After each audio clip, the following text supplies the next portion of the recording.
न्यायाधीशों की नियुक्ति। सर्वोच्च न्यायालय के न्यायाधीशों की नियुक्ति किसके द्वारा की जाती है? राष्ट्रपति के द्वारा। परंतु व्यवहार में ऐसा नहीं है, रूल है भैया ये, है ना। सर्वोच्च न्यायालय के न्यायाधीशों तथा मुख्य न्यायाधीशों की नियुक्ति संबंधी राष्ट्रपति का अधिकार सिर्फ एक औपचारिकता है, फॉर्मेलिटी। राष्ट्रपति न्यायाधीशों की नियुक्ति मंत्रिमंडल के परामर्श से करता है। राष्ट्रपति सब तो बिना मंत्रिमंडल का राष्ट्रपति कुछ नहीं करेंगे जी। वहां पर बोला जाएगा राष्ट्रपति की, सुप्रीम कोर्ट की मुख्य न्यायाधीश की नियुक्ति कौन करे? राष्ट्रपति। किसके द्वारा? राष्ट्रपति के द्वारा। अदर का किसके द्वारा? राष्ट्रपति के द्वारा। लेकिन प्रोसेस होगा मंत्रिमंडल के परामर्श से, याद रखना। इसलिए एग्जाम पे फोकस जरूर अच्छे से करना, है ना। अगर वहां क्वेश्चन रहे कि न्यायाधीशों की नियुक्ति राष्ट्रपति किसके परामर्श से करते हैं, तो मंत्रिमंडल के परामर्श। कौन करते? तो डायरेक्ट राष्ट्रपति हो गया। प्रधानमंत्री अपने गृह एवं विधि मंत्री से गुप्त विचार विमर्श के दौरान ही ऐसा निर्णय लेते। देख लीजिए, अरे मंत्रिमंडल का मुखिया प्रधानमंत्री है ना, है जी। मंत्रिपरिषद में भी आएंगे, तो मेन तो मुखिया वही है। तो गिरी जो होम मिनिस्टर है या जो लॉ मिनिस्टर है, उससे गुप्त विचार विमर्श के दौरान करेगा कि क्या करना चाहिए, लेकिन नहीं पूरी उसका योग्यता या हर तरह की चीज देखकर उसको फिर प्रमोट किया जाएगा। इस संबंध में एक विदेशी छात्र GH गोदवाइस ने लिखा है, क्या लिखा है कि उच्च स्तरीय न्यायाधीशों की नियुक्तियां वस्तुतः प्रधानमंत्री द्वारा की जाती है। देखिए, वो अपना राय, हाँ, इनडायरेक्टली तो खैर मंत्रिमंडल अर्थात प्रधानमंत्री है, क्योंकि मंत्रिमंडल के परामर्श से पहले प्रधानमंत्री होम मिनिस्टर जो लॉ मिनिस्टर है उससे पहले किया कि क्या करना चाहिए। उसके बाद मंत्रिमंडल परामर्श दे दिया राष्ट्रपति कर दिया। तो इनडायरेक्टली अगर कभी ऑप्शन में राष्ट्रपति नहीं रहे, मंत्रिमंडल नहीं रहे और नन ऑफ दिस ऑप्शन भी नहीं है, ध्यान देंगे, अगर नन ऑफ दिस है तो नन ऑफ दिस मारेंगे, प्रधानमंत्री भी है तो नहीं मारेंगे, ये भी आज ध्यान रखना जी। और नन ऑफ दिस नहीं है तो फिर प्रधानमंत्री वहां पर आप कर सकते हैं। तो यही होता है कि जीएस को भी पढ़ेंगे रीजनिंग के तरीके से, तब मजा आएगा जी, एनालॉजी टाइप का, नहीं तो बड़ा दिक्कत होगा जी। और हमेशा होता है, हमेशा राष्ट्रपति तो केवल उसकी उद्घोषणा करता है। संविधान में कोई ऐसी बाध्यता ना होने के बावजूद भी शुरू से सुप्रीम कोर्ट के वरिष्ठतम न्यायाधीश का ही मुख्य न्यायाधीश पद पर नियुक्त करने की परंपरा बन गई है। प्रथम न्यायाधीश कानिया की मृत्यु उनके कार्यकाल में ही हो गई। देखिए क्या बोला गया, शुरू से ही सुप्रीम कोर्ट के वरिष्ठतम न्यायाधीश का ही मुख्य न्यायाधीश पद पर नियुक्त करने की परंपरा बन गई। तो वरिष्ठतम न्यायाधीश कौन? तो सीधी सी बात है, अभी हमने आपको एक चैनल यहां पर बताया, क्या बताया कि डिस्ट्रिक्ट कोर्ट में 1+ other, high court 1+ other, supreme court 1+ other. तो बता, यही जो अदर है ये मुख्य न्यायाधीश बनेंगे, है ना जी। डिस्ट्रिक्ट कोर्ट का जो मुख्य न्यायाधीश होगा वही अदर में जाएंगे, फिर ये अदर मुख्य न्यायाधीश होंगे, है ना जी। अब आप देखोगे ये आएंगे अदर में, यही बनेंगे मुख्य न्यायाधीश, तो यही मुख्य न्यायाधीश होंगे तो वरिष्ठतम न्यायाधीश में जाएंगे। सुप्रीम कोर्ट में तो ऑलरेडी एडिशनल है, ठीक है, हाँ, तो फिर ये क्यों जाएगा? चेक में जाएगा। सबसे ज्यादा वहां योग्यता वाले जो व्यक्ति रहते हैं, अनुभवी वाले रहते, तो वहां कौन होंगे? मुख्य न्यायाधीश। तो वही मुख्य न्यायाधीश वरिष्ठतम न्यायाधीश पे जाएंगे। यही कारण है कि कभी अगर राष्ट्रपति का जो शपथ होता है कौन करवाते हैं? सर्वोच्च न्यायालय का मुख्य न्यायाधीश। अगर मुख्य न्यायाधीश नहीं रहे तो वरिष्ठतम न्यायाधीश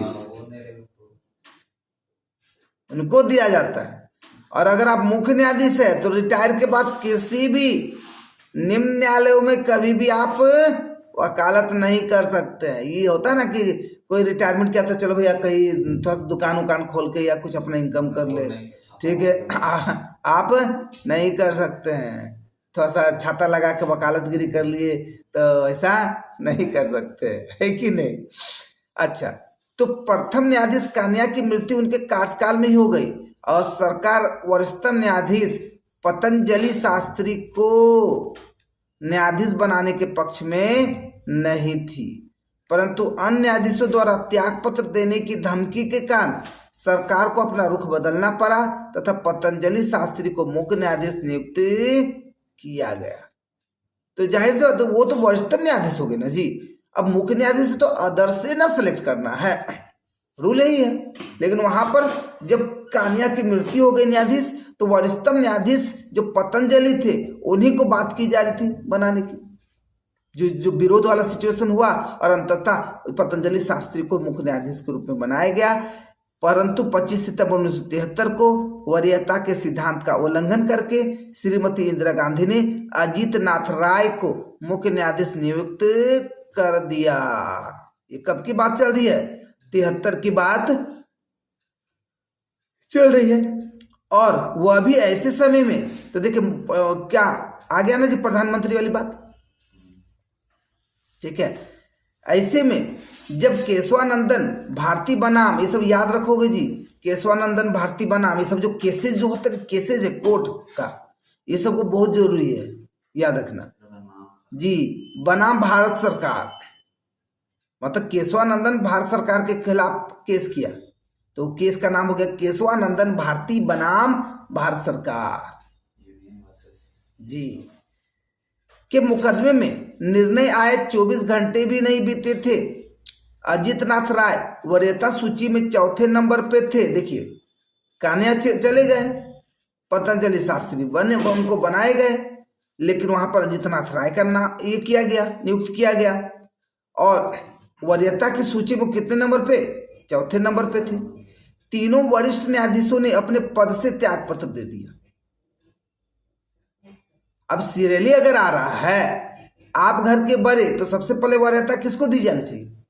बड़े को दी जानी चाहिए। लेकिन अगर छोटे को वहां दी जाती है तो बड़े बुरे मान जाएंगे कि नहीं? तो बुरे मान गए, दे दिए इस्तीफा। नहीं, सबका एक प्रोसेस होना चाहिए, सबका एक प्रोसेस। आप कोई भी काम करो तो सोच के करना हो कि कैसे करना है। देखिए यही चीज ना होता है। अगर आप सिविल सर्विस की तैयारी कर रहे हो या किसी चीज की भी तैयारी कर रहे हो, क्यों किताबों में ये सब सिलेबस को क्यों डाला गया, ये सोचिए। ताकि पहले आप चलो प्रैक्टिकली अनुभवी बाद में होंगे। पॉसिबल नहीं कि आप जगह जगह जाके आप वकील ना है जी, नहीं, जो जगह जगह जाके आप अनुभवी करेंगे। पहले किताबी इतने सारे जो केसेज आए हैं, कभी कभी वकील लोग के जाते हैं point to be noted my lord this date करते हैं, तो क्या होता है पुराना केस को एकदम अंडरलाइन करके गोल करके तो एकदम पूरा अपडेट करके, अब वहां पर जज बोलेगा नहीं ये नहीं हो सकता है, बोलो point to be noted my Lord, इस ईयर को यही केस आया था इस राज्य के हाईकोर्ट में, और वहां पर इसको मान्यता दी गई है, तो आप इसको बदल नहीं सकते। नहीं तो आप देख सकते हो कि समस्त भारत में श्रीमती गांधी के इस कृत्य की आलोचना हुई और एमसी छागला ने इसे न्यायिक इतिहास का सर्वाधिक अंधेरे वाला दिन कहा था। ठीक है, न्यायिक इतिहास को सर्वाधिक अंधेरे वाला दिन कहा था। तो किसने कहा? छागला ने। छागला ने मतलब छा गया, अंधेरा छा गया, छांगला अंधेरा छा गया। याद रखोगे, याद रखोगे। उसमें हो सकता बोल दे न्यायिक इतिहास का सर्वाधिक अंधेरे वाला दिन किसने कहा, तो कानिया, पतंजलि शास्त्री, छांगला, अजीत नाथ राय, छांगला। ठीक है, अच्छा नेक्स्ट है न्यायाधीशों की नियुक्ति के संदर्भ में सर्वोच्च न्यायालय के दिशा निर्देश।